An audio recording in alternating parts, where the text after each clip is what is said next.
Hello everyone, this is registered dietitian Jason Hunter here, and today for this nutrition quickie we're going to talk about some of the top nutrition trends in 2017 and discussing, are they going to continue into 2018 or not.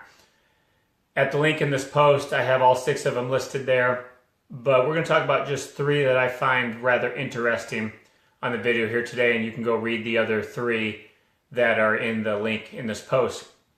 But the first trend is watermelon water. And I can see where this one's going. There's a big craze with the coconut water and something refreshing, something light, lower on calories, instead of soft drinks, things like that. Watermelon water is kind of that same thing. It's actually packed full of antioxidants, lycopene and potassium, small amount of natural sugars, and it's definitely light and refreshing. So I see that one, continuing to gain some steam in regards to substituting for higher calorie drinks, especially soft drinks and sodas and things like that. So I would think that watermelon water is going to continue to trend into 2018. The next one is being more aware of protein. And this one's gone back and forth. You need more protein, you don't need as much protein. Research depends on who you look at, touts a lot of protein and not so much. So this one, I believe, is definitely going to continue in 2018, and the main reason is that researchers are finding that high-quality protein sources, especially for those that have reached middle age, is really key to optimal health, and it has to do with controlling caloric intake, not eating so many of those bad foods, those bad calories, things like that. So I definitely see people becoming more aware of higher protein intake in 2018 and watching that trend continue. The last one here that I'm going to discuss before you go and click the link and read the other 3 that are listed there is bowl meals. So essentially a bowl. Instead of eating your food on a plate, you put your food in a bowl.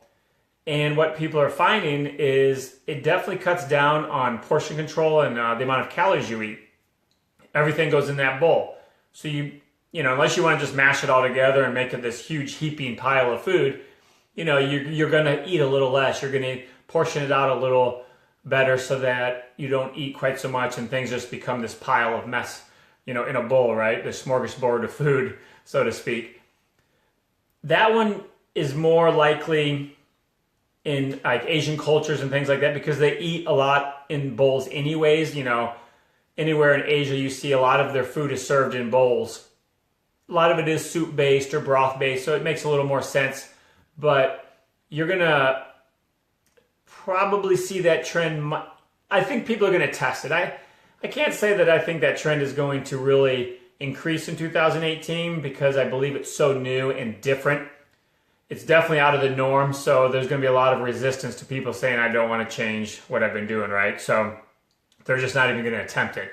There's going to be some others that says, that makes sense, and it actually makes sense to me as well in regards to portion control and not being able just to fill that plate full because our plates have gotten larger over the years, right? So now we have this 12-inch plate instead of a 6 or 7 or 8-inch plate that we used to have 10, 15 years ago. So there's definitely more food on plates. I find it interesting that you would go to a bowl and it may or may not catch on. I'm kind of interested in seeing how that one's going to play out. But on paper, it makes sense as to controlling calories and controlling your food intake. So I like it from a potential trend standpoint. We'll see if it sticks or not.